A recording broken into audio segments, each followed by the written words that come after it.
please. Mr. McConnell, Here, present. Mr. Hildebrand, Present. Mr. Tripp, Present. Mr. Lejes, Present. Mr. Stauffenberg, Present. Mr. Vickery, Mr. Olthoff, Ms. Polk, Present. Mr. Mulcahy, Mr. Einfeld, Ms. Weber, Ms. Evans, Ms. Peters, Ms. Parker, Mr. Ritter, Present. Mr. Wheeler, Mr. Lear. We have a quorum. We have a quorum. Thank you. Any public comments at this time? Any public comments? No public comments. We need to change the agenda around a little bit, so I need a motion to amend the order. First by Mr. I didn't get it finished. We need a motion to amend the order of the meeting. So Mr. Just and Ms. Peters. Okay. All in favor, say aye. Aye. Okay. Now we need a motion to go into executive session. Mrs. Polk, Mr. Lejes. All in favor, say aye. Aye. Roll call. Is that a roll call? No. Okay. We'll do roll call. Mr. McConnell, Mr. Hildebrand, Mr. Tripp, Mr. Lejes, Mr. Stauffenberg, Mr. Olthoff, Ms. Polk, Mr. Mulcahy, Ms. Weber, Ms. Peters, Ms. Parker, Mr. Ritter, Mr. Wheeler. Motion carries. The minutes are clear. The amendment to the agenda, there was nothing that was amended on the agenda. It's just simply The order of it. moving the executive session up to after public comment. So it's just changing the order of things, just so everyone's aware of that, so the minutes are clear. Okay. Let us know when you're ready for that. Okay.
Okay, Kevin.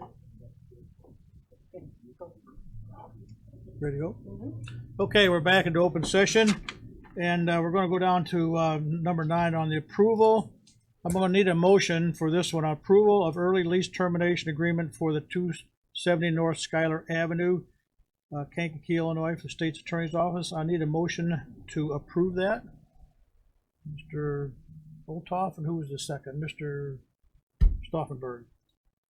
Okay, we're going to need a voice vote that, but before we do that, I'm going to have the State's Attorney explain this whole situation again. Sure. So if you were to approve this early lease termination agreement for the State's Attorney's Office to move out of 270 North Schuyler Avenue, the result of that, a yes vote, would be that the county would have no future lease obligation at that building beyond May 31st, 2017.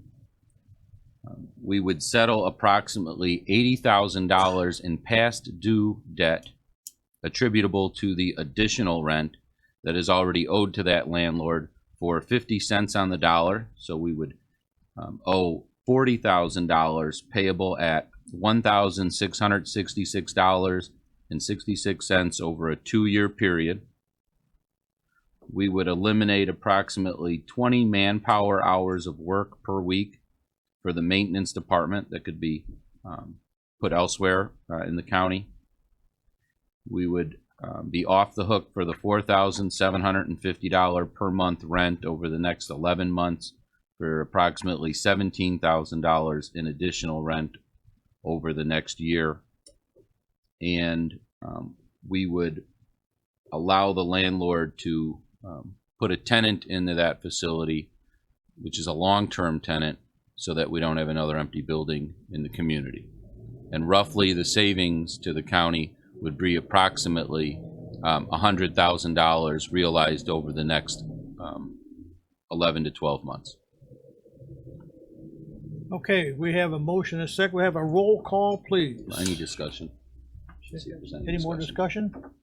Any more questions? Mr. Wheeler? Just for clarity, that's per month, the 1,666. I know what you meant, but Sorry, yeah, it wasn't on there. $1,666 per month from July 1st to 17 through July 1st, 2019. Yep. Mr. Olthoff?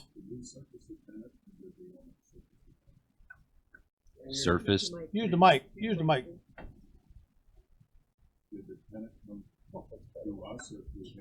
yeah, I'm not sure who found the tenant. I don't know if it was a realtor or the landlord.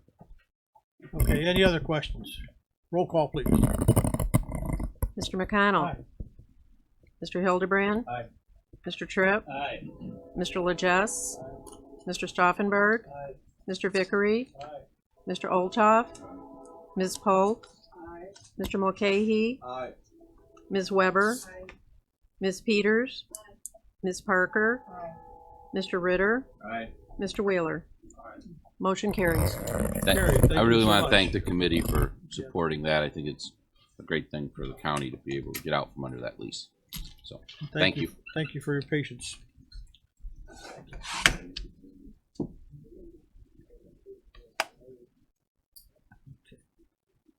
Shane. Oops, okay, we'll go back into item number 3, the approval of the minutes.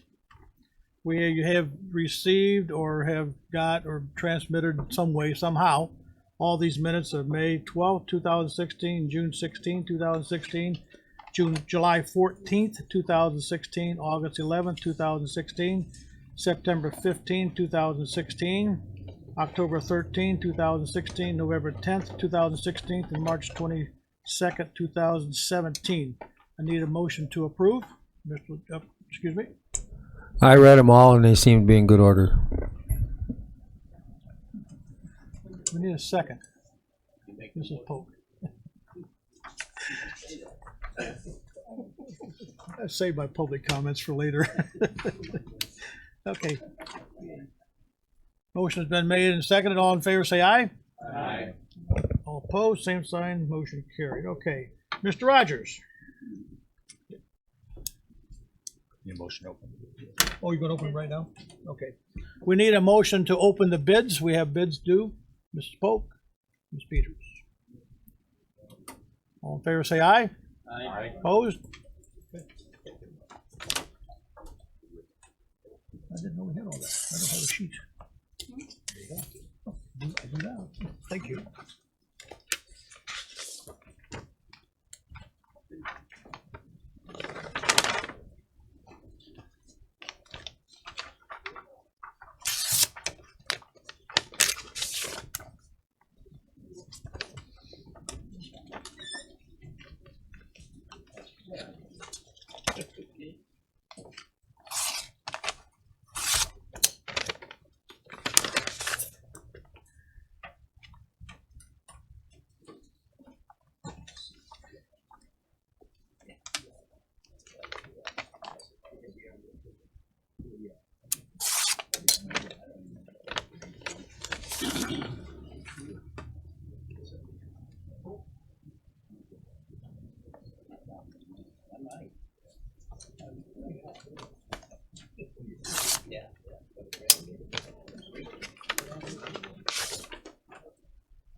Okay, good morning. First proposal we have this morning, first project is our Kankakee County General Maintenance, Section 17-0000-00-GM, Supplement 4. The only proposal I have this morning is from Grasso Construction Company. They have an ATC attached as a proposal guarantee. And a bid bond attached. They have a bid bond attached as a proposal guarantee and an ATC attached. And I'll be reading the total. Grasso's bid is $328,821.15. $328,821.15.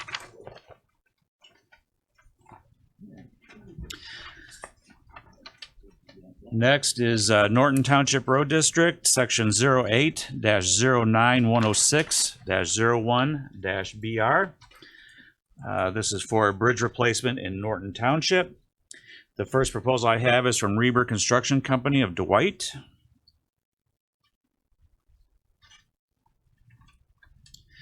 They have a bid bond attached as a proposal guarantee. And they have an ATC attached.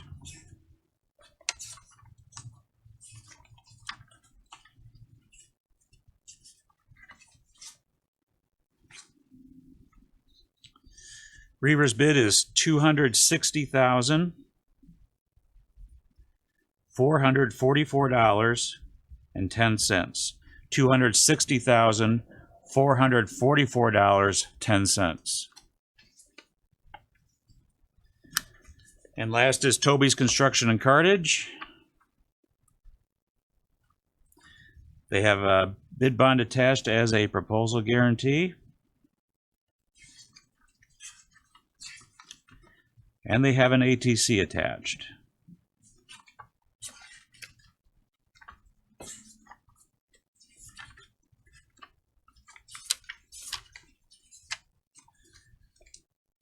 Toby's bid is $291,513.00. $291,513.00.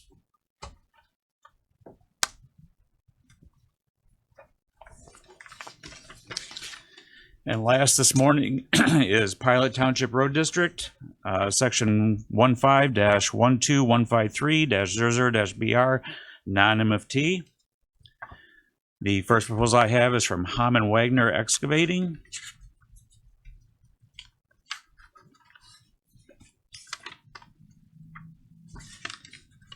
They have a bid bond attached as a proposal guarantee.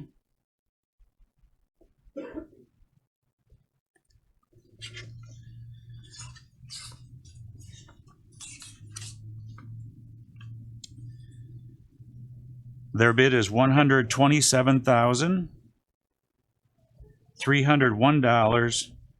$127,301.31. $127,301.31. No. And last is Toby's Construction and Cartage. They have a bid bond attached as a proposal guarantee.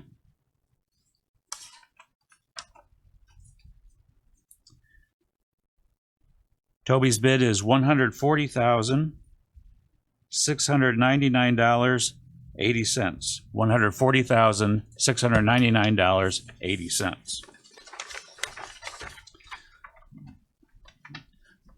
So to review, for our county general maintenance, for section 17-0 supplement 4, parent low bidder is Grasso Construction Company with a bid of $328,821.15. Norton Township Road District, section 08-09-10601-BR. Parent low bidder is Reber Construction Company of Dwight with a bid of $260,444.10. Commissioner Fenneras is here. Do you concur? Okay. And last is Pilot Township Road District, section 15-12153-00-BR, non-MFT. Parent low bidder is Hammond Wagner Excavating of Shabance. Mr. Lear. Thank you, Mr. Chairman. Because the last two don't show totals, we just have the itemized amounts. There will be a check to see that the low bid is within the range of the approved engineer's estimate. The engineer's estimate is on the top left of Top each one of left? those. Okay, I see it now. Yeah. Any other questions? Okay, we need a motion to accept the bids as presented upon verification from Mr. Rogers. Mr. Tripp, first motion, second by Mr. Shane. We'll need a roll call, please.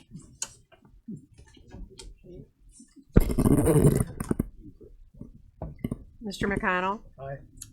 Mr. Hildebrand? Aye. Mr. Tripp? Aye. Mr. Legess? Mr. Stauffenberg? Mr. Vickery? Ms. Polk? Mr. Mulcahy? Ms. Weber? Ms. Peters? Ms. Parker? Mr. Ritter? Aye. Mr. Wheeler? Motion carries. Thank you. County pay resolution. Okay, pay estimates this morning. I only have a few bills to pay. The first one is our county general maintenance for 2017, payable to Prairie Material Sales. This is for road mix picked up at the quarry with our trucks. That amount is $1,292.51. The next one is for Otto Township Road District for their 2017 General Maintenance Supplement 1, payable to Vulcan Materials for road mix picked up at the quarry with their trucks, and that amount is $1,592.86. And last is Moments Road District, section 16-08-128-00-BR non-MFT. This is payable to Toby's Construction and Cartage. This is for timber pile repair on a bridge that had to be posted, and that amount is $23,230.20, and the township is paying half of that. Any questions? Need a motion to accept the county engineer's pays estimate as read. Ms. Peters and Mr. Stauffenberg is a second. Need a roll call, please. Mr. McConnell? Aye. Mr. Hildebrand? Mr. Tripp? Mr. Legess? Mr. Stauffenberg? Mr. Vickery? Ms. Polk? Mr. Mulcahy? Ms. Weber? Ms. Peters? Ms. Parker? Mr. Ritter? Mr. Wheeler? Motion carries. Mr. Wheeler. Thank you, Mr. Chairman. In the interest of time, and I don't know if you plans to stay till the end of the meeting. Yeah, I do. You do? Okay, because we'll talk about the stuff. I just didn't want to keep you if you had something. He has no resolutions. Mr. Gadbois.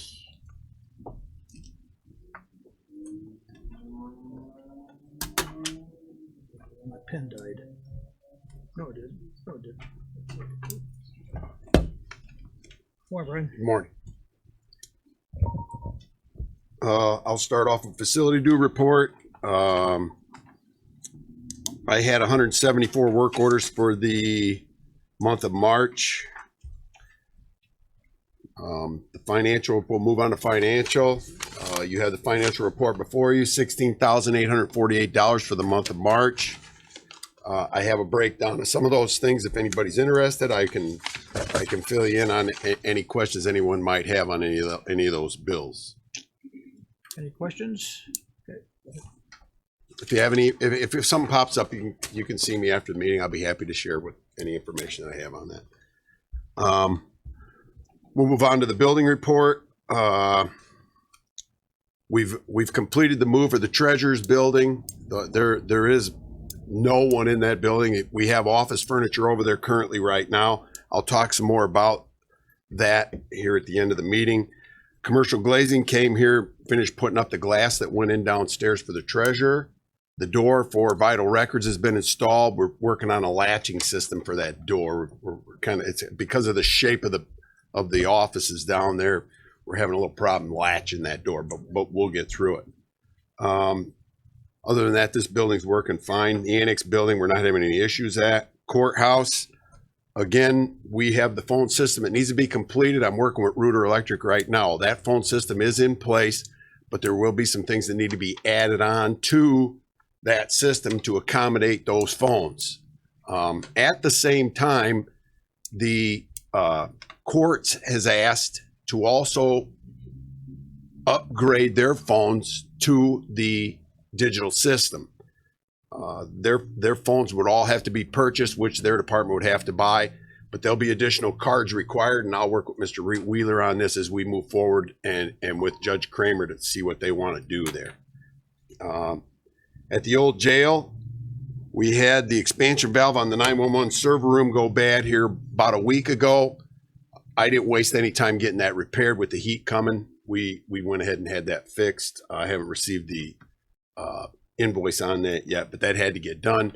And I'm hoping that the 911 center will help pitch in on that one. So I'll be talking to these guys about that as well. The treasurer's building, we've had several things come up. I went over to the state's attorney's office, Mr. Wheeler and I did. There are several boxes. I'm talking 50, 60 roughly boxes that have to be kept of files. And there's a long list of all the things that they have to keep. We're going to need to go over there and decide how we're going to utilize this building. My thought here is we were talking about adding cages in there in order to create spaces that no one can get into, but yet everyone would have to use. I don't believe we need to put anybody else's stuff in there. I think we can use that building specifically for the state's attorney's files. The circuit clerk has got approval through the state of Illinois to start destroying all of the traffic records. They can scan and destroy. So they're going to empty out rooms in the basement of that courthouse as Sandy moves forward through this. She's very excited about this, and they are working on it as we speak. So there's glass walls in that building. I called Commercial Glazing yesterday and asked them about that. That glass is cut user specific. Unless we sell that system intact, it's useless to anybody if we decide to take it down, unless we were going to use it somewhere else. It's useless because the glass can't be cut. It's ordered specifically. So we're going to have to make a decision over there what we want to do. Do we want to open that room up for full storage? Do we want to leave it like it is, put the state's attorney's files in there? There's some questions that are going to need to be answered here, but he absolutely has to have those boxes moved out of that building. So my intention is not to allow anybody else to put anything in it. We'll lock it down. The only people that'll have access to it will be the maintenance department and the state's attorney's office currently. We don't need to make any changes there, I don't believe. And that's entirely up to you guys how we're going to move forward with this building. But we need that storage space until we get that state's attorney relocated and come up with a better plan for file storage here. So I'm only giving you a heads up. We are going to start moving some of that stuff as quickly as we can to start this process. I want everybody to keep it. Oh, I'm sorry. No, I have a quick question. talking about that, we had talked a little bit about, do we want to gut the inside of that building at some point? And I think what I'm hearing you say is, let's get the files over there, and then we'll talk about that over the next few months and decide what we want to do long term. Is that Yes. okay? Yes. And that way I can move forward with the relocation process. And again, I'll start getting this going. Mr. Lejess. Is the roof okay for now? Yes. Time being, it's Yes. not leaking anywhere. No, there are no leaks on it, and I'll continue to maintain that roof. We'll silver coat it. It's a silver coated roof, so I'll go ahead and maintain that. I did shut down the north unit. It's no longer heating over there or air conditioning. We just got it shut off, and we're maintaining about 55 degrees in there. We still have issues in the basement. Don't get me wrong. That tunnel today has about a ½ inch of water running down the hill. That's a downward slope. We have water issues down there, and we're keeping a close eye on it. Although we have the basement dry, other than the tunnel, there's a small trap that catches that water coming down the tunnel, dumps it into the sub pit. So we're keeping the basement dry. It is completely empty. I met with the alarm company yesterday. We paid Johnson Controls. Well, this year was $250 to monitor that building. I've been in touch with them, and they're going to get back to me. We're going to get rid of the 911 buttons that are there. The problem we have with that building with the burglar alarm system that's currently in it, the front door, for example, there's a motion detector in the lobby. If the wind gets to going, that door starts moving, it sets off the alarm, and they call everybody in the loop. So I'm going to try and get this stuff. I'm trying to get ahead of this so we aren't going to have these problems. I'm also taking the treasurer's names off of that list, and we'll put a contact as me, and Ed Zolf, of course, with the sheriff's department will be notified of any burglars, any alarms that we'll have there. Okay, so I'm working on that as well. Mr. Lejess. Mr. Thank you, McCahey. Mr. Chairman. Is there anything currently in the basement down there? Are we storing things in the No, basement? I took every bit of it out. Okay, and we have no plans to store any of the state's. Not one thing. files down there? In fact, I'm going to try and take some more things out of there. Some of the wiring. Right now, what we have is that burglar alarm system's in this building in our boiler room here. It runs down all the way down the tunnel to their end to an extender panel, which then takes care of that building. Same way with our fire alarm. The fire alarm system's tied in this building, is tied to there. So all those things have to stay up. I mean, we have to keep them going here as best we can, because we're going to need that building. We don't want anybody getting in there. These files that we're moving are very sensitive filing. So we're going to have to be careful of that. All right. But like I say, we're not going to use the basement. We have no intention of storing anything there. All that'll be upstairs, and everything's been removed from there other than furniture. I have a pile of furniture over there that I'll also be talking about. Mr. Vickery. Yeah, thank you, Mr. Chairman. So it's the move is to move those files into that building. Yes, sir. Okay. Yes, sir. I mean, the committee concurs, I assume. Okay. Well, I have to start getting it out of there for sure. So and that's what happened was those files were all stored in the basement of the courthouse. When the state's attorney moved out, the circuit clerk immediately took over that space for file storage. So there's nowhere to go with them. All right.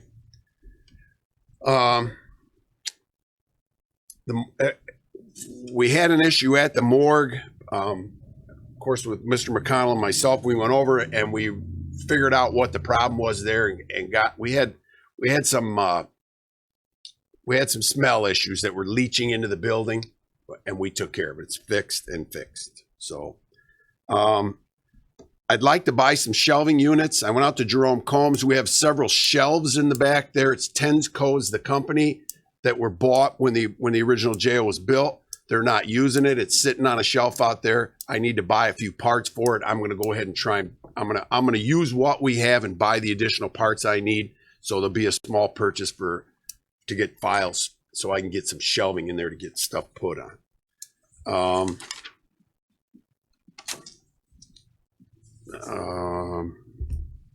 I did meet with Doug Bright. Doug Bright's our architect, JH2B.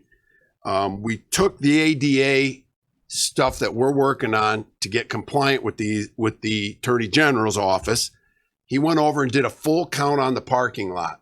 What I did was I got a hold of the Attorney General. I said to him, listen, there's a lot of middle people in the way here. Can we have you work right with our architect? And let's figure out what we need to do to get ahead of this problem. They've been in contact with each other. They've kept me in the loop the whole way. We think we have a resolve on the parking. And I just received an email about 8:30 this morning about the signage for the restrooms.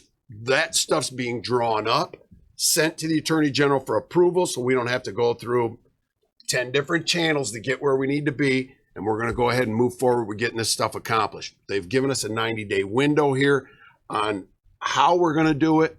Once it's approved by the Attorney General, we'll move forward on getting these things accomplished. So we are working on that. And again, our architect is doing a tremendous job, and I'll be meeting with him. He wants to meet Thursday or Friday this week to go over the signage. The relocation process, we've talked a little bit about this. When we move them guys, when we moved the public defender and the state's attorney, I had 17 people in this department. I now have 8. So we need to keep in mind that I'm not going to be able to provide all the manpower we're going to need to move that office individually. I am working with the county board chairman on how we're going to go about doing this. I have some information about a moving company here in town that's going to have to help us. I don't know how we're going to be able to get this done with the staff that I have.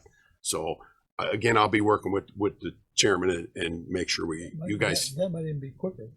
Well, and that's what we're hoping. If I can get some of the files moved, and again, there's some other things that we need to talk about: the burglar alarms, the cameras, the swipe cards, and there was one other thing there. We'll need to talk about that. We'll work with Mr. Pinsky on those things. The phone system. So again, the IT department has all their equipment there as well. I think Kevin Duvall has every intention of taking that stuff out of there. It's his equipment, it belongs to us unless we negotiate that out. So we'll be working on all that as well. One more thing I have. Out at Jerome Combs, there are several battery backup systems. I have one at the old jail. It's taken care of for the 911 server room. We replaced those batteries in June of 2014. Typically, we go 5 years on batteries. I don't care where you go. A 5-year battery is all they recommend. I have 3 sets of systems out there that need to be replaced in 2017.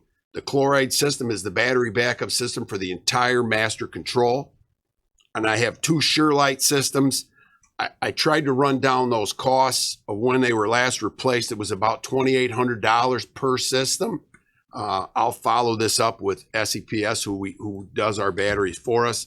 But these are going to have to get changed. I never figured this in my budget, so this will be something we're going to need to talk about as well. We are working at the old jail on some issues over there, but lo and behold, things are going relatively well. Do you want me to cover everything I got here? Because I have some stuff under old business and new business. How do you want me to handle this? You want me to do it now? Want to do it now? Okay. Yeah, sure. All right. I have the vending contract for our vending machines at this building, courthouse, and annex building. I received it back from the state's attorney's office. It's written, ready to go. I want to make sure we were ready to go out to bid on this. I kind of put this off. I had some things going on here in the last month, so I kind of fell behind on this. But I want to move forward with the vending contract and go out to bid on it. So I need someone to tell me go ahead. Go ahead. Thank you. Here's something else that popped up. I think I brought this up last year. The attorneys bar association decided they wanted to buy us 6 trees for the courthouse. They contacted the sheriff. The sheriff said yes, no big deal, go ahead and do what you need to do. No one ever contacted me. I never heard any more about it. The other day, Mark Steffen, the vice chairman of that committee, came to me and asked me how this was going to proceed. I went to Tholen's and got a price for trees and what it was going to cost to put them in. His prices were based off of Kankakee Nursery's prices.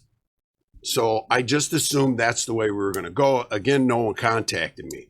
Well, I found out yesterday after I talked to Chris Bolin that someone went to the Kankakee Nursery and purchased those trees.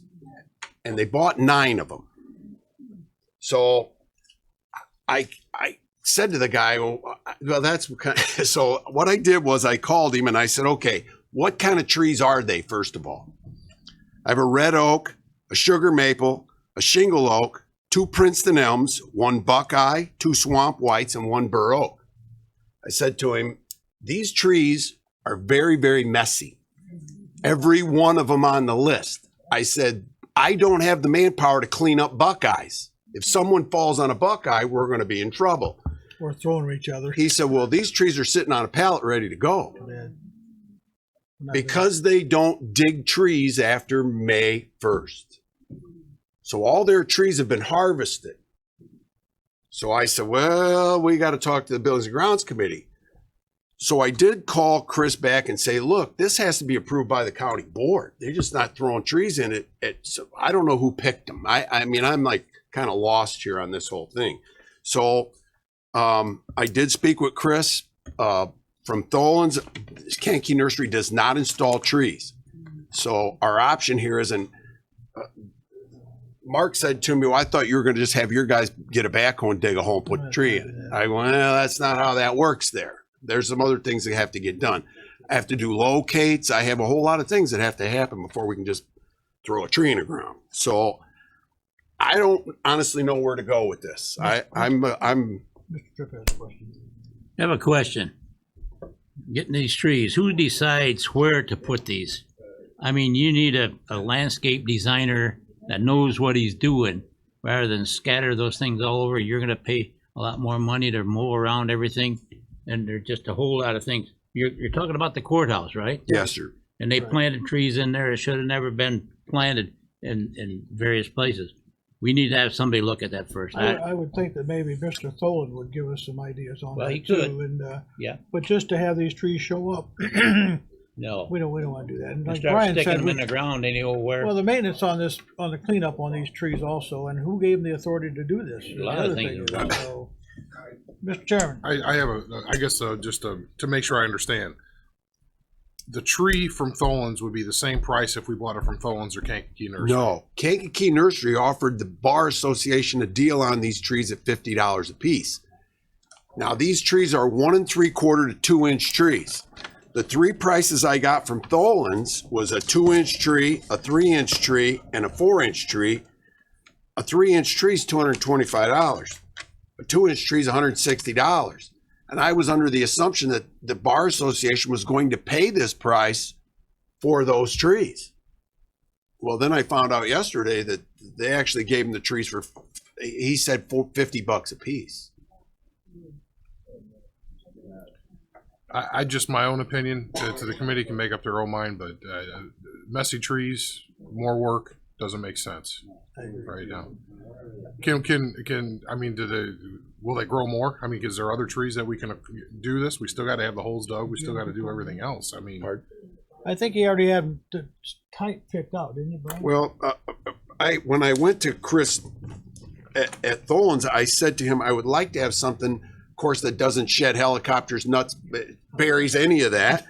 And he offered me a Maple Freeman hybrid, which was where we wanted to be. He said that they're very colorful in the fall, yet they don't make a mess. So, and I just assumed that the Bar Association was going to be working with us on this. So they kind of got ahead of us a little bit in their efforts, and I'm complimenting their efforts for wanting to do this. I really am, but they got ahead of us a little bit here on this. So Mr. Stauffenberg. Thank you, Chairman. Was Tholen's price with installation of digging the hole? And no, it was about, I want to say it was about $2,200 for him to dig all the holes for 6 trees. And I just ran a rough number. It was $183 a tree to put them in the ground for. So for the 9 trees, it was going to be $1,649. Cost to the county to put the trees in, and that included some kind of basket that they put around the root ball now for moisture and all those things was included in that. So. Any other questions? So what's your desire, board? Mr. Biffrey. Well, a way to do this is to call Mark Steffen and say, Mark, those trees aren't going to work. I mean, you know, it's hard to look a gift horse in the mouth, but those trees are high maintenance, and that isn't going to work. And let them work with Kankakee Nursery, but those trees need to be installed correctly. You know, I mean, I just went through this at my own place, so Well, and the window of opportunity is closing on us here because they say they should have those planted by no later than mid-May is what they told me at Kankakee Nursery. So I think somewhere down the line, Mark's going to have to. The bar association's going to have to realize that you just can't put any kind of a tree there, Okay. and we can't just dig a hole and put them in. Correct. To have them survive, they got to be installed correctly. Okay. Mr. Legess. So basically, the bar association is not going to probably spend more than the 450 they've already spent. I mean, they're not going to say, well, if they let us out of those trees, we'll buy the ones from Tholen's, because that's way more expensive. Well, that was kind of what I gathered through our conversation. He said to me, well, there's some miscommunication there. I said, yeah, you bet there is. Well, yeah. You lost me at the beginning of this, so. Yeah, and, you know, and this, the courthouse is the centerpiece of government. You just can't, you got to, like Mr. Vickery said, you got to do it right. So, I mean, I appreciate their thoughts, but they didn't think like a lawyer to me. You know, I mean, they just went out and said, "Oh, let's get some trees," you know. Well, here, I'm sorry. Thank you, Mr. Chairman. Keep in mind, I know you mentioned one tree that would be clean, but you don't want to put the same tree in. And if you have any questions about that, ask Mantino and all their blooming pears right now, how they had to spend a whole lot of money because they got a disease, and it's all the same tree. So I do like the idea that it's a variety, and you're never going to get, you know, a clean tree. They all drop leaves, so unless you put evergreens in, but keep in mind a variety. Do not put 6 of the same tree in. Okay. Thank you. Well, the other thing too is Judge Tungate had indicated to me there was a landscape plan for that building. I've been here 5 years and I've been through every file in the maintenance office. There is no landscape plan anywhere. So with the previous county board chairman asked that we try not to put any trees on the south side of that building in the event that in a day they don't have to take trees down to do an add-on or for future use of buildings. So, and it made perfect sense, but I took down 13 trees here last year, keeping in mind. So, I mean, it doesn't matter to me where they go, or I don't care about any of that. I just need to know what to do. Mr. Chairman. Thank you. The one issue is like, you know, do we think that we want trees? And it's great. It's a great thought if we can figure out which ones we want. The other side of it is we're going to have to fund the digging of the holes ourselves. Yes. So there is a $2,000 bill sitting there to plant the trees. So, and I very much appreciate the sentiment, but we really would have to decide, do we want to spend $2,000 to plant trees with the kind of cash crunch that we have right now where we're stringing people out on accounts payable? I mean, I want to say thanks, but can we revisit this in a couple of years once we have a better situation? You know, that's just my. Mr. Legess. That brings up an interesting point, because I was the manager of the Knights Columbus for 30 years, and I walked out of the front of that building, you know, a lot of times every day. You know, when they took out those trees on the Indiana side, it's the first time I went, wow, what a beautiful building, because I could see it. Oh. You know, before I didn't pay any attention because there were trees and it blocked the view. And all of a sudden I went, wow, that's a neat building. So, you know, you may want to think about that too and not plant. Mr. Vickery. At this point, I'm inclined to say thanks, but no thanks. I don't need the addition of the trees. I would think we would table this, take this and take it back to them, say we're going to table it until we do some further review on this and some cost analysis, and we're just going to hold off a while. We just don't have the money to dig the holes, and this thing came up beyond what we expected it to. So, Mr. Legess. This may not be germane to our topic right now, but maybe it's a good idea to put a list together of trees that are acceptable, because I know in Bradley, if you want to plant a tree in the terrace, you have to get permission, and they give you the trees that are permissible to plant. far, we need to get a design like he said he's looking for before we do anything. I think we should table this and send it back to Brian, let him talk, and then we'll do some more research on, I see him. We'll do some more research on it, and we'll bring this back at a later time. Mr. McCahey. Thank you, Mr. Chairman. Was it my understanding, Brian, that these trees are already dug up and balled and sitting somewhere waiting to move? That's what Kankakee Nursery told me yesterday. They got them on the pallets ready for delivery. So to table it, it might do undue hardship for them. Maybe we need to just say thanks, but no thanks, and move with it and be done with it. That's what I'm saying. We're just. All right, I'll get in touch with them today. Just informational, the city of Kankakee has an arborist.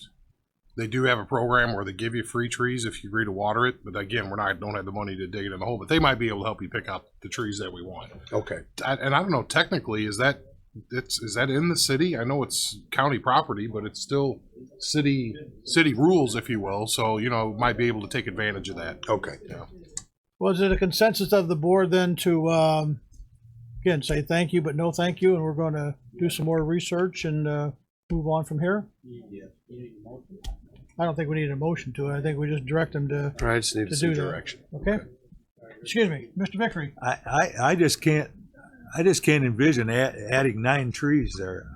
Mr. Jeff's got a good point. Yeah, thanks, but no thanks is what my. Okay. Okay, very good. Thank you. Okay, moving on. Next thing. Point of controversy somewhat is the folder inserter that we currently are under lease.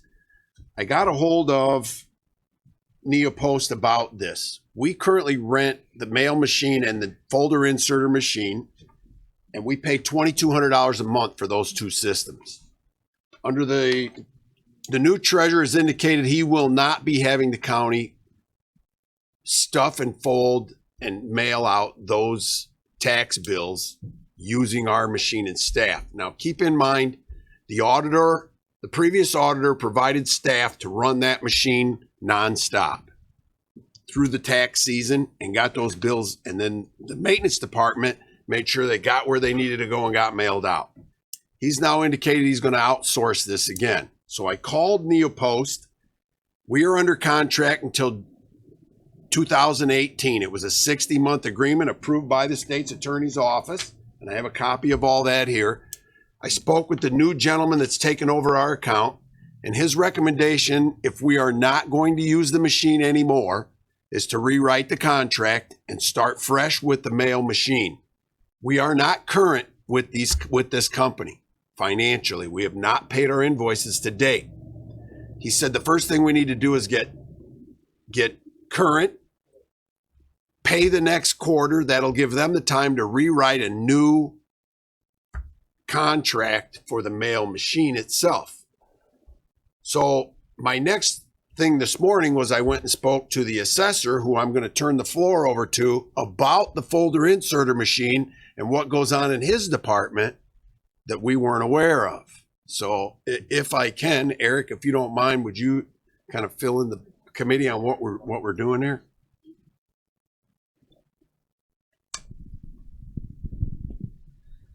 When Brian, can everybody hear me? When Brian brought this to my attention this morning, my thought was, I was under the impression when the budget was built in August, September of 16, that we were going to have the folder inserter at our disposal for use when I get ready to mail out the assessment change notices in the fall. So my budget doesn't really support going outside of the county to a third-party vendor right now, and I'm a little concerned about if we do move away from that machine, then I would have to get some quotes and things as to what it would cost for the third party to do it. So just kind of want to let you know about that. And I don't know either, too. I mean, I think the cost of that machine comes out of central services. So I was wondering if the machine goes away before I go ahead and get ready to print and send the notices out, which is typically in about September. The last couple of years we we were ready to mail out on about September 15th or so. If that machine is still here for that duration, I would, of course, use the machine so that we don't have a double expense. One, renting the machine or leasing the machine, and another expense for me to send it out to a third party. If that machine isn't here, though, I'm going to have to scramble and come up with another company to do it for us. So at this point, I have probably a few more questions than answers. But if the committee and other committees would like me to at least explore what it would cost for me to send that out, I can certainly get some bids together as quickly as possible, and we can discuss what to do from that point. I'm just wondering if at this point, if that machine goes away, would the cost of my mailings go into central services, or does it come out of my budget, my budget wasn't built to absorb that cost? I just want to let the board know that, or this committee anyway, at the moment.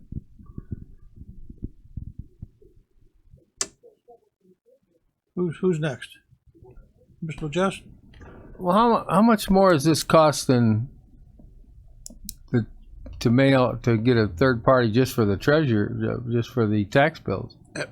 What information I do have from Debbie Woodruff when she was here was about a $4,500 a year savings for us to do that.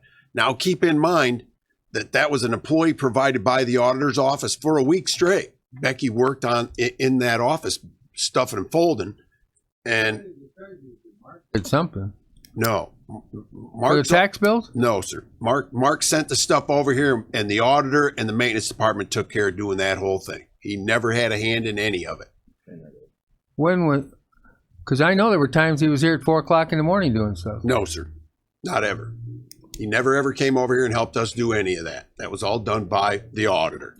Was that last year or the year before? Since we did this in 2013. Their office typically did not provide any help to us. What happened before this thing we bought? It went out to AgCraft. AgCraft printed, folded, and stuffed all of the bills. And then when this came on, they came over a few times because we had some issues with the machine not stuffing the envelopes. And we all sat down, and the recorder provided a couple of employees, my office, the auditor. We all got in there and got this thing knocked out. So you're only talking $4,500? That was my understanding. Spending an employee for the whole time and everybody, and it was $4,500 was all we saved? That was by buying that machine and renting and leasing it? Yes. That don't make any sense. We're leasing. Nope. Mr. McKay. Just for clarification, the treasurer did print the bills, did they not? Yes, I mean, the bills were printed. They printed them. They sent them over for processing Yes. after the actual printing. All But the they did envelopes were print. sent here Okay. when we went to work on them. Oh, wait. We printed them? Mike? We printed them? Mark, at that time, Mark Frechette had those bills printed. In-house. No, they were out. That portion of it was outsourced, is my understanding. We never print. As far as I know, we never printed those bills here. We did? Oh, okay. I know there was a time, and I know he's wrong not. about this. I know he's not lying to me that he was up. He told me he would get here at 4 o'clock in the morning, and she might know more than that. But he was getting here all hours of the night, that staying wasn't till just midnight. printing the bills. Oh, okay. Printing them. All right. So who's printing the bills now? Well, my understanding is that went to DevNet. That's outsourced too, so that's Yes, costing us more. We need to know how much this whole process extra is costing us by having to do everything outsourced. Okay. Well, Because I'm going to stick it to somebody if that budget is way over for doing this kind of stuff when we could have saved that kind of money. We're letting these, I'm getting tired of this. I'm an elected official, I'll do anything I want. I'm getting tired of that part of it, especially when they're going to go over budget. I hope everybody understands that. These guys got to live within their budget, and if they want to decide to do things their first year around that they think they know more than everybody else, and they go way over budget, then there's got to be ramifications for that. Mr. Chairman. when we talk about cost savings on the $4,500, I believe at the time it was discussed that that would be the cost of the lease for that year versus the stuffing and mailing and all of that outsourced. That was the difference between the two. It wasn't just, savings on man hours. It was, okay, what's it going to cost us to lease this piece of equipment versus it's the whole package. Yes. We don't want to look at it too myopically on that one side of it. So Right. this is Right. now I do wonder, like, if with what Mr. Blair said, how much time does his office spend stuffing and things like that when they're actually, using that machine? How much labor is going on in your office, at that time when you have to do what you do? No, wait, hang on. Go ahead. The conversations that I had with the prior auditor was that it took, the better part. Well, she asked me for a 9-day head start because there's always a need to maintain the equipment also. So when they do stuff 25 to 30,000 notices for me, they have to build in some time knowing that the company is going to have to come and maintain the equipment. So it wasn't just, a smooth process with that machine anyway. But my assumption is it would take us a good 6 to 7 work days of one person just standing up there, filling the machine with the paper, filling the machine with the envelopes to get that done. And that wasn't your office; that was the No, office. yeah. At the time, it was the auditor's office. It was the employee in the auditor's office that would do that. Now, this time around, the auditor has indicated that that's not really under his statutory purview. He would allow for his staff member to show one of my staff members how to do it, but it's going to be up to us to come up with an employee to handle that. Kevin, you gonna take that microphone, please? I'm going to add a little bit into this. First of all, there are two separate issues here. You're kind of both right at this. There's the printing of it, which is separate, and which is what Mr. Legess was talking about and what previously used to be done in the assessor's office. It's one of the main reasons we purchased the DevNet software 15 years ago. And then the process that got changed was actually the stuffing, which is what Brian's addressing. They're two separate issues. They don't come together. So you're talking about two separate issues that you're bringing together, and they're not two separate issues. Things have changed over time, but yes, the treasurer's office did produce a lot of work printing those devices. I know this because I bought the printers for both of those offices to go do some of this stuff, and we had to go service the stuff. Then there was a process which was very labor intensive, which is getting them stuffed or whatever, and they chose different manners of doing it by two different departments. So we're bringing it all together, but they were actually separate issues at the time. So you can talk past each other because we're all thinking that they're one. They're not. They're separate issues. There's the printing of the bills, you address that, and then there's the stuffing of the bill. I don't know if that helps anything, but. Thank you. Mr. Chairman. And to clarify, from what I understand, all of that's being outsourced by the treasurer's office. The printing, the stuffing, I don't even know, the mailing, maybe even, I don't know. And that was talked about at finance, I think a couple finances ago, maybe it was the last one, but it was the last one. And I think all of it was being outsourced. No printing here at all. Why is he doing that? I think the question was asked, is it going to affect your budget? And the answer was no. He's going to do all this within his budget, where we just told that it's going to affect his budget.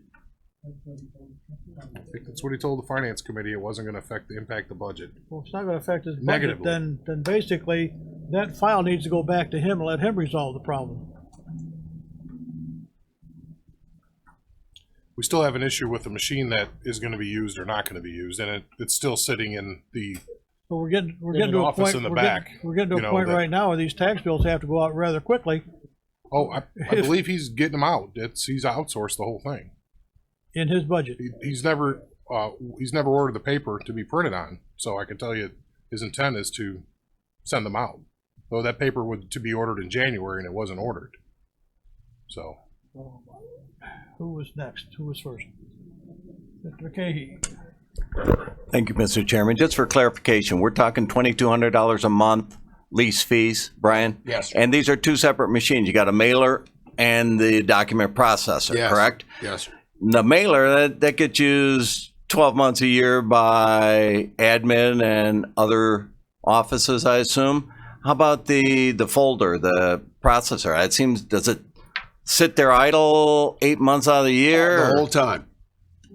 We use it for 1 week for the tax bills. We use it about a week for the assessments. What's the breakdown in the lease prices? I don't know. I never dug Well, it seems into to it. me, the mailer, yeah, that's essential. But as far as the other one, we have to keep it a year to use it 3 months. I think we need to look into that and see if if we do decide to keep it for Eric and to use it when we can, we don't need it sitting idle for 8 months out of the year. I don't know. Maybe that would not be allowed by the company, but it seems to me there might be a better way to address that. Mr. Blair, or was it Mr.? I'm sorry. Going back to the treasurer's office, I asked the treasurer if he was going to bid that. And then I had a conversation with him, and I didn't get a clear answer. And he said, well, should I? And I said, well, if you want to get into no bid contracts, you go right ahead. So What is the immediate need right now? We need to get the tax bills out, so how is that going to be Well, accomplished? I was contacted yesterday by the treasurer. He asked about all the envelopes that are currently stored over in the building. They had the envelopes delivered to the old treasurer's building. They were currently in that building yesterday. They need to be shipped to Sycamore, correct? They need to be shipped to Sycamore in order for the tax bills to be put in them. Now, again, I can't speak for him. I don't know what he wants to do. I do have asked me to call him here. I just got a text asking me to call him. But that's not my department, and I'm doing my best dancing around this, if you will, till I find out what's going to happen. I mean, it's. I would think that'd be his responsibility to get them to where they go. Right. Mr. Chairman. Thank you. And this is just for discussion point. It seems like we need to find out what it would cost Mr. Blair if he has to outsource that if we don't have the folder. It seems like we should know what part of that lease is just for the folder inserter. And then we compare those two numbers, because that's really what we're down to as a board to decide. And then the treasurer is going to do what the treasurer is going to do. And that's, that really is brass tacks. And if I'm missing something, please. But it seems like we have to compare those two numbers and decide if we should continue. And it sounds like the company's amenable, if we get caught up on what we owe them on the agreement, that they may forego the rest of the agreement just for the folder insert. Sit down with us, and the guy was very nice to me on the phone. I said, look, I need to bring this before the Buildings and Grounds Committee. This was taken out of my department. It originally in 2013, the mail machine was a portion of my budget, but it was taken away and put in central services when we created that. So I really kind of stayed out of it because it wasn't a part of my budget. So Would you please back in the raise your VAC, hand and ask questions? I thought I was still on. No, I shut you off. Go ahead. Mr. Chairman. Well, thank you, Mr. Chairman. The VAC, it's sitting back in the offices back there, and they'd like to find another home for it because it's gumming up the works. They need the space. And so that's another reason that we were looking at this. It's sitting in the back because it's a climate-controlled area. And so part of this discussion is what are we going to do with it long-term, because I know Mr. Roof would like to see it find another home. Mr. Jess. It just seems to me like we had a teamwork going. The auditor, the assessor, and the treasurer were all working together to use that and get tax bills out and so on. The teamwork has gone away. Apparently the auditor now says that that's not within my duty, so I'm not participating. The treasurer said, I'm sending everything out, I'm not participating.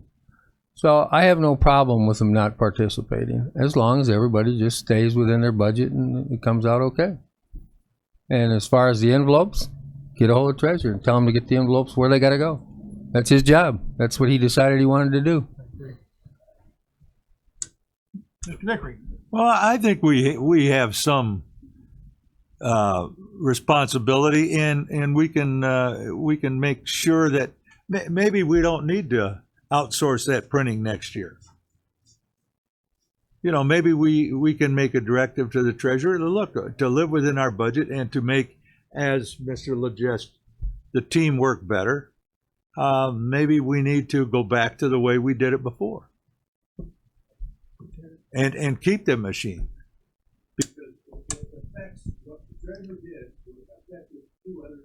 I'm sorry. Without consulting or asking anybody, well, I'm going to do this. Yeah. Well, sometimes that doesn't work well. So I mean, you all got to get in the sandbox and play. Yeah. I mean, I guess that's the best analogy I got. But you know, to speak to that matter, where you're at right now, which was done before most of you. No, that's not true. A lot of you were here. Was directly an issue related to the amount of employees that everybody had. This came into play when and this isn't a political statement, believe me, but what you just said, I wanted to bring back to mind why they did it. They didn't willy-nilly do it. They didn't do it based on what their legal obligation was. I shouldn't say that. I don't know that. They basically said the Treasury Department had a set of employees, and he was half the size. The auditor had a number of employees, then they became half or 2/3 of the size. The assessor had less people, so they were looking for cost-effective ways to still get done what they needed to do without the bodies they had. That's what I was directly told, and I was here when it was happening, is they didn't have the bodies to throw at it. So if you go back to there, and I know you're concerned with getting things out, it was about you didn't have the labor to do it. So that's what drove that. I don't know that that's what's driving that now. I'm just saying and you've been here, most of those departments are considerably smaller than they were before, and that's actually what's driving everything. But we got the job done with that lesser manpower. No, I don't want to defend something or something. I'm just saying why it got to something, because then I'm arguing for something which is not what I meant to be. But I believe all the decisions were made to outsource was based on the people power that existed. And I believe that one time, I know the auditor had at least 3 people, maybe 3.5 people. The treasurer's office was quite a bit more, which came in when I spoke about it, when you had the printers and there was stuff done. Some stuff was done in-house at that time, and then they had to go to another way. That's what I was saying. If you say we're going to bring it back in-house and do something, I'm saying you may not have the bodies to do something, then it doesn't get done, which I know that's not what you're trying to accomplish. I don't know if that makes sense, but. Eric.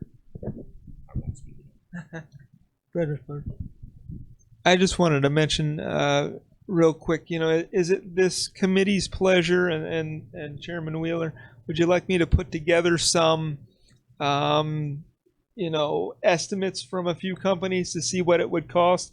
I can try to fast track that as much as possible, and potentially, I don't mean to make a promise that I can't keep, but potentially have something ready for next Wednesday's finance meeting and let you know what it might cost me if we don't have the machine, if I'm going to have to send things out, and then you can compare the numbers. That's dependent upon, if I make the calls today and it takes those companies a few days to get back to me, I may not have it by Wednesday, but that I could try if that's what you'd like me to do. Mr. Chairman. Thank you. That information is good next Wednesday, but only if it's coupled with the information that Brian would have on what part of that lease is for the folder. So I don't want to make you rush if we can't have the other piece of that puzzle. Sure. And so, but by next building and grounds, I think we could, because I don't see much changing between now and then. I don't know if the committee feels the same way, but it's, other things are in motion that aren't going to change. Can I ask you a question then? What are we going to do with the present envelope stuffing problem? Because it's got to get done now. It's all being outsourced. Right. I understand those are going to be stuffed at DevNet in Sycamore, was my understanding. I won't have an issue until August probably, late August is when I need to know what to do here. But, the sooner that we resolve it, the better, so I know which direction I'm headed, and I can try to mitigate the cost as much as possible. Mr. Tripp. I don't think there's any way to resolve this until you get those three divisions together and the chairman and sit down and bang this thing out and then come back. We can bang this around for the next 3 years. Yeah, I think that's true. I think we need You got to get them together and get it done. Get the numbers the chairman said, and then Brian can work on that, and Mr. Blair can work on that, and then come back either to finance committee first. If it's ready, if not, building and grounds. If it's ready for finance, we can talk about it there. If not, then we can talk about it at building and grounds. It'll be both, regardless. We'll talk about it at both places. All right, so we'll leave it at that, and we'll go on Okay, from there. then my next question here is, someone is going to have to take this over, this mail machine. Becky Drapier, thank God bless you for all your help in taking care of all this stuff, has really kind of led the way on this, and this was all negotiated through the previous auditor. So I provide the mailman. The auditor's office provides all the hardware. She makes sure that all the money's taken care of. They take care of all of that in the auditor's office. So we need someone to point to somebody and say, this belongs to you. And again, I'm looking to you guys for some direction here. Excuse me, Mr. Chairman. Well, statutorily, the auditor's office is the purchasing area of the non-elected departments. It would manage purchasing for central services. So that is appropriate. Now, maybe the auditor is saying that operationally, that is not appropriate for the employees to be running that machine. But I can tell you, I've been spending a lot of time with statutes and looking into this. So the purchasing functions outside of, the electeds out there would, for all departments that are non-elected, would reside in there. So that would be appropriate. Now, as far as maintaining the machine, that's probably the next discussion. That would probably fall under maintenance, of actually doing the work and, turning the wrenches. Well, they don't even allow us to work on those. They don't? So then it has to be sent if out that to thing them. breaks, we got to have them come fix it. Okay. So I mean, that's an easy one. Okay. Then that seems like it's pretty cut and dried based on statutes. Yeah. Yeah, hello. Okay, so we'll leave it go at that, and then we'll get all the stuff together, and then go to finance, and then back to the building. Okay. Where we house it does have to be addressed. So that will fall back to where we want to keep that machine. Okay. So we have to. Again, if we're going to continue to bigger than use it, it has to go. We tried put it in the basement originally. It won't run because of humidity. We drive down the temperature in there to 66 degrees, 65 degrees in order to run that machine because of humidity. The paper just jams up in it. We have all kinds of issues. So a controlled environment's absolutely necessary for that. I believe that's all I have. Okay. I need to bring Mr. Bevis up. He's That's fine. not involved with that. That's health department. Yeah, that's health department. So, Mr. Bevis, thank you, Brian. You're welcome. We had a problem over at the health department building with our generator. The generator is maybe working and maybe not working. It's very intermittent. We've got some issues with it, and I'll let Mr. Bevis fill you in on that, and I'll just fill in whatever needs to be done. We do have a letter, by the way. Thank you. Good morning. Oh, yeah, it's in your packet. The generator that serves the health department was installed in 2002. It's a twin of the generator that sits next to it that serves 911. They were both put in at the same time by the same company. For the past year and a half, during the test runs of this generator, which for us is on a Tuesday, we'd been experiencing some issues during the 35 minutes that it test runs. It was surging, not running properly. It was disrupting service. So we had the service company that services the unit come out a number of times, and basically were unable to determine anything specifically that seemed to be the cause of that. Ultimately, we called them out another instance, and at that point they were able to determine that that there was a bad cam. The crankshaft on the top that runs the pistons, one part of that crankshaft is bad. Is bad. So that I know enough to know that that's not good. What happens is the crankshaft has oil going through it, and if it's got a bad port in there, the port doesn't, the oil goes different places it's not supposed to go, so the oil trips off on oil failure or whatever. It causes the alternator to do some weird stuff. It's all technical stuff. Oh, sorry. Lean into that thing. It's got problems. So ultimately, to add insult to injury here, that wasn't even what was causing our problem with the surging. Ultimately, they think that there was a separate problem with that, but that kind of stopped things dead in the tracks there, in that in relation to the estimate that they were giving us in regards to repairing the generator, with what was wrong with it, was going to be comparable in cost to getting a new one. And based on the age and some circumstances in relation to the life of that generator and some things that had already been going on in regards to previous maintenance, it was felt, in talking with Mr. McConnell and everyone involved, that would be the best route to go, would be seeking a new one. So at this point, and then we had communicated with the state's attorney. One of the reasons that this is very important is that we have approximately $20,000 to $40,000 worth of vaccine that is required to be refrigerated or frozen at any given moment during the day, that we use throughout the services that we provide.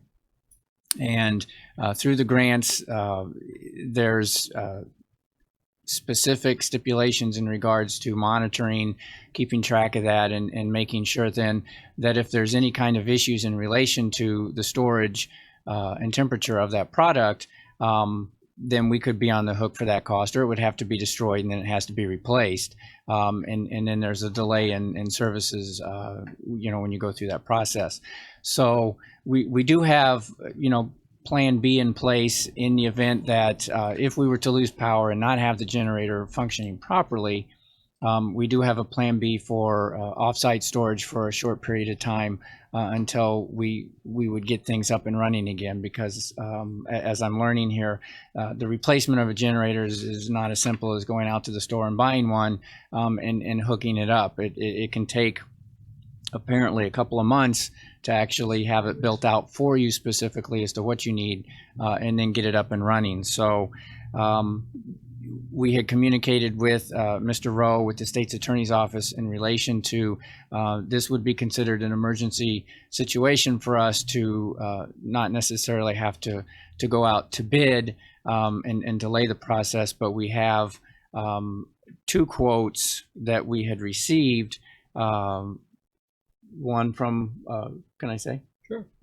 One from Reuter Electrics, which is local, and then the other one is from Interstate Power Systems. The current quote from Reuter is for the actual furnishing of the installation of the load bank test, the starting up, the crane, the disposal of the old unit, and then a 5-year maintenance contract at a very good price compared to what we were paying previously in regards to the maintenance. And so that quote is approximately $55,770 currently, which is about the cost. My understanding is when the original one was put in, and this is for a 200 diesel. Yeah, we had originally, what's there now is a 300 kW generator. And when the Cummings people came out, they said, well, we don't know if we need that big or not. So what we did was we went to two different companies and asked them to do a load test on our building with all the air conditioning going. Of course, now you can't do that. So we pulled up all the electrical bills or utility bills for the past year at peak time, which is your air conditioning is your absolute biggest load. And both of them, well, Reuter originally came up and they did the survey on it, and they came up with a 200 kW generator is more than enough of what we need instead of a 300. So we decided to do a 300 or a 200 on, and they gave us a price originally on a 300 and then on a 200. So the other company came back and we got a price on a 200, but we've got some issues with this particular price that we've got. And I don't know if you want to explain that to them or not. We're trying to get the question answered to as of my walking up and sitting down here, I had not received a complete answer yet from Interstate. Their quote that they submitted last week was for $34,360, which on the surface looks like a great deal, but appears to only include the actual cost of the generator itself and not apparently the installation of the unit. The quote says included freights included the job site and then offloading by installing contractor. So Mr. Bevis sent out. So I had sent out an email to the company just specifying and trying to get them to clarify then, is that the case? Is there an additional cost that another contractor is going to be then providing us, which we've not received to date? In relation to that, what were they going to be doing about crane rental, disposal of the old unit, and then would they be able to match their the warranty that was potentially being provided from the first quote, because the original Interstate's bid only has a 2-year warranty. So those were some questions we're trying to get answered from them. Hadn't heard anything back. They usually get back to me within a couple of days. That message did go out yesterday to them, but I've not heard anything back as of this morning. So I don't know that we're unnecessarily, I think this is for informational purposes as to where we're at in relation. It is something that we are moving on as quickly as we can. Like I said, it wasn't when the generator first went down, in that it needed to be repaired or replaced. I've learned quite a bit here in relation to engines and how they're working. So time is of the essence. We do have some plans in place if we were to lose the power for a period of time, then that we would have to move the product. Then the only thing that would happen is if it's a Monday through Friday between normal office hours, we would be inconvenienced potentially by having to send the staff home, because then we wouldn't have potentially a generator. Although we do have then also some discussions with some local individuals in regards to if we needed to get a temporary generator brought out or hooked up to at least run enough to keep the the refrigeration going on site. Mr. Vickery. Isn't this typically handled by your board? Yes. Yes. We're coming to you with information of what we're going It's to do. just information here. Well, Okay. then I think we have to bring it to the county board after we decide what we're going to do for approval of, because it's over $25,000. We have the funds. It's not coming out of any general fund. We have the funds to do that. It was always that the health department board handled these Yes, things. and we will. Yeah. Right. Mr. Chairman. Thank you. The reason that I put it or asked stuck it on the agenda is I wanted the board to know that we had an emergency situation. We went to the state's attorney's office to We make have a sure letter. if we had to jump immediately that we were acting within the law. And it was more of a demonstration of the fact, and you'll have to forgive me, I didn't know the result of that. I didn't know if we actually went out and got the generator because we had to have it. You guys explained you had a workaround in the meantime, but it was to let Buildings and Grounds know that we just didn't act independently, that we actually went through the right channels. Yeah, we want to be transparent. We'll let you know exactly what's going on. That's all it really was. Yeah. That's all. The only reason I put it on here was to let everybody know we're working within the constraints of the law. Yeah, okay. Mr. Legess. Couple things. Where's Interstate located? Well, they have several. They got Carroll Stream, Rockford, Gary, Iron Mountain, Butler. So if they have to service it, they would send someone from one of their, they wouldn't hire a local to service it? No, you have to be certified to do that. And with the proposal we got from the other company, they have a local man here in town. Well, my problem is that, was it put out with specifications? No. You know, because you don't have apples to apples here, you know. Yeah, we do. Huh? Yeah, we do. Well, you got a 2-year and a 5-year, and Well, that's what we're working on. and they just going to drop it off, and well, that's what I'm saying. That's exactly what we're working on this last, what Mr. Bevis says. We're waiting for this company to respond. Well, that's what I'm saying, though, that in the specification, it should have said you will hook it up, you'll do this, you'll do this, you'll do. That's what was assumed, and now we told them that. They even came out and said, we want to replace it with this here. They even gave us a proposal on using the sub tank, so they knew exactly what needed to be done. We met with them people, with both companies, and told them specifically, here's where it's going to go, here's what's happening. And they didn't do that. And they did not do that. So technically, their bid should not be even considered. Well, we're gonna this is a quote. We're gonna ask them for apples, and see where we go. So now, technically, you're right. We could go ahead and say no, because we gave them a deadline of doing this last Friday.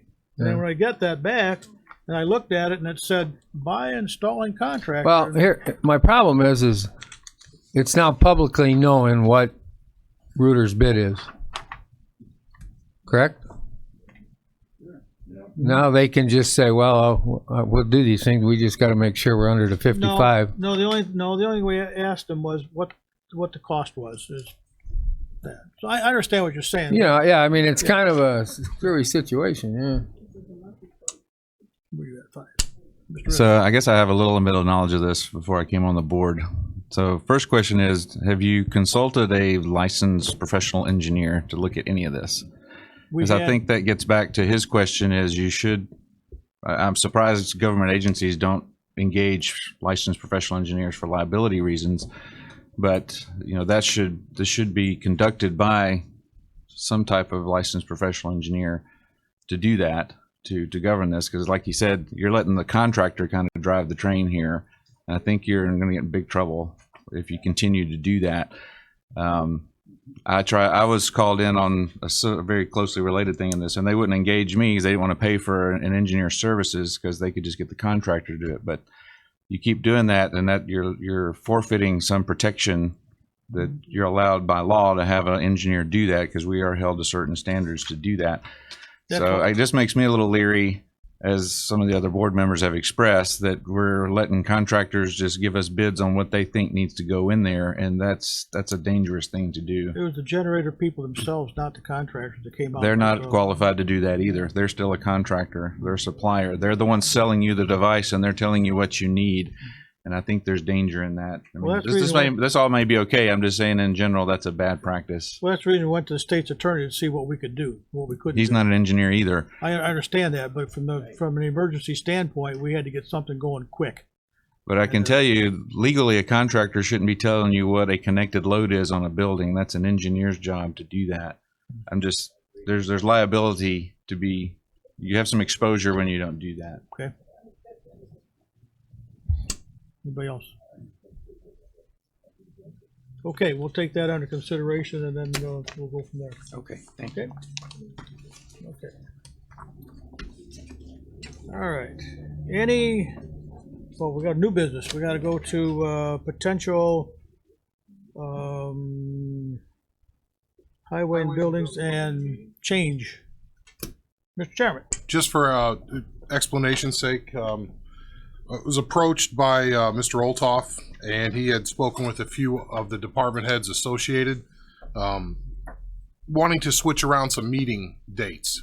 And the request was, can we move this committee meeting to the day after criminal justice, which is the second Thursday of the month, so last week.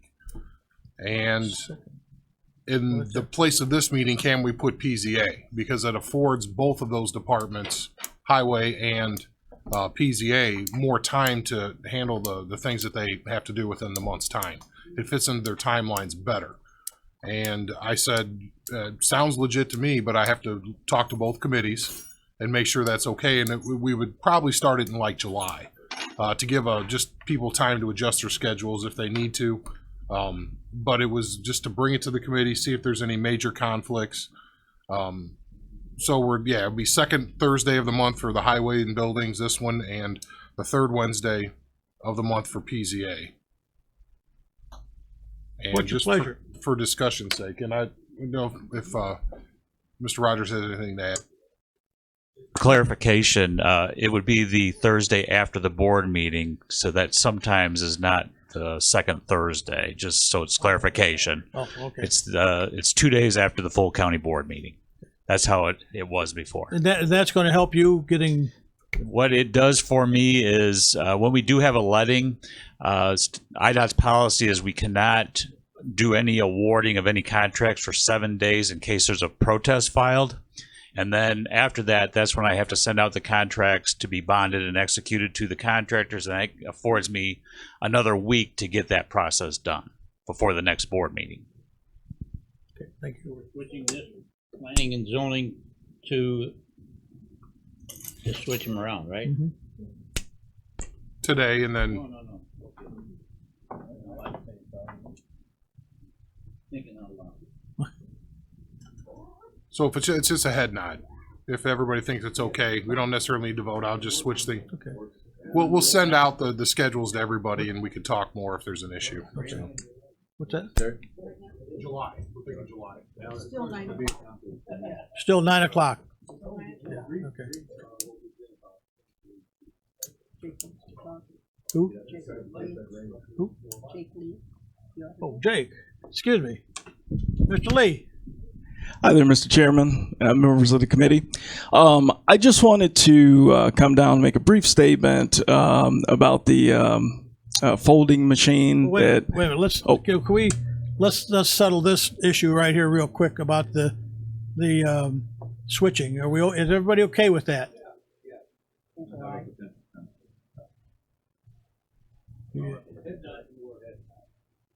Head nods will work. Okay, then we'll go ahead and do that. Okay, I'm sorry, Jake. Go ahead. No problem, sir.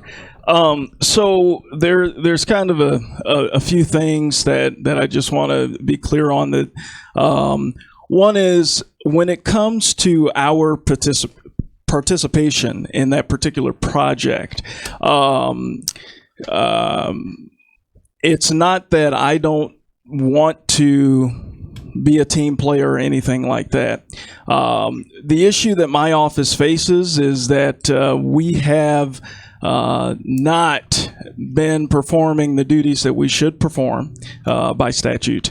And so we want to get there. And so we're putting together the processes by which we can perform those duties and make sure that we are auditing, to make sure that we are performing the accounting functions that we're supposed to perform, make sure we're performing the procurement functions or whatever functions are in our statute, the 55 ILCS 5/3.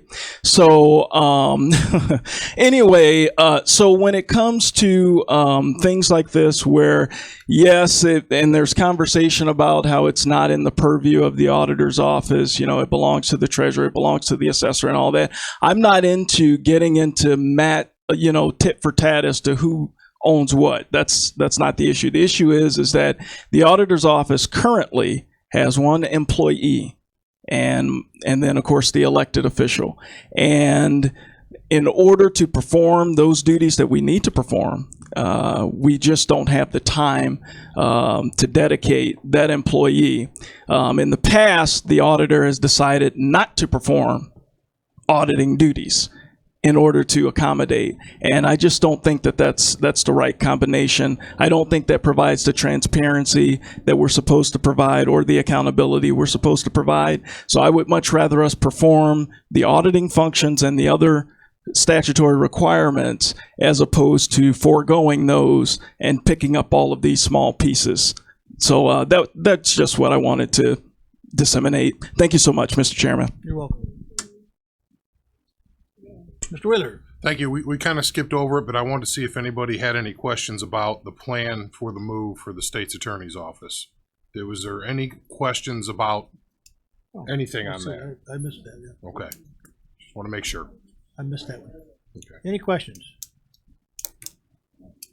Any questions? Okay, any other old business or new business? Any old business or new business? Anything? Motion to adjourn, Mr. Lejes, second, Mr. Stauffenberg. All in favor, say aye. Aye. Opposed? Shane. Give me just 1 second.